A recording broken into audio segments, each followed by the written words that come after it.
మీ అందరికీ నా హృదయపూర్వక వందనాలు. చెమ్మగలిగిన దేవుని పిల్లారా, మీరు హృదయాలు వెలిగించే మాటతో దేవుడు ఏకునే మాటలు తీసుకొని మీ ఎద్దుకు వచ్చి ఉన్నాడు కనుక మీరు నేను కలిసి ప్రభు మాటలు ధ్యానం చేసుకుందాం.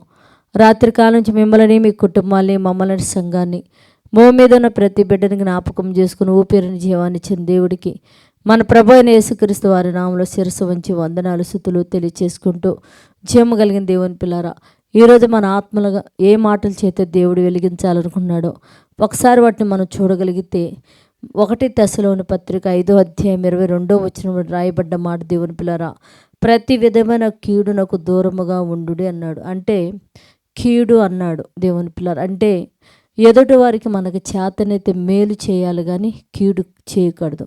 ఒకవేళ ఎదుటివారు ఎవరైనా ఎదుటివారికి కీడు కలుగు చేయాలని ఒక ఆలోచనలో ప్లాన్లో ఉంటే వాటికి మీరు దూరంగా ఉండండి దేవుని పిల్లారా.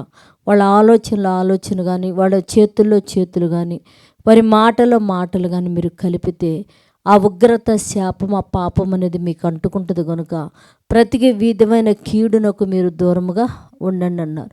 చాలామంది మా ఫ్రెండ్ని మేము కొట్టడానికి వెళ్తున్నాము రండి అంటే వాడిపోయి మంచివాడు కూడా కీడులో పడిపోతాడు, ప్రమాదంలో పడతాడు దేవుని పిల్లారా.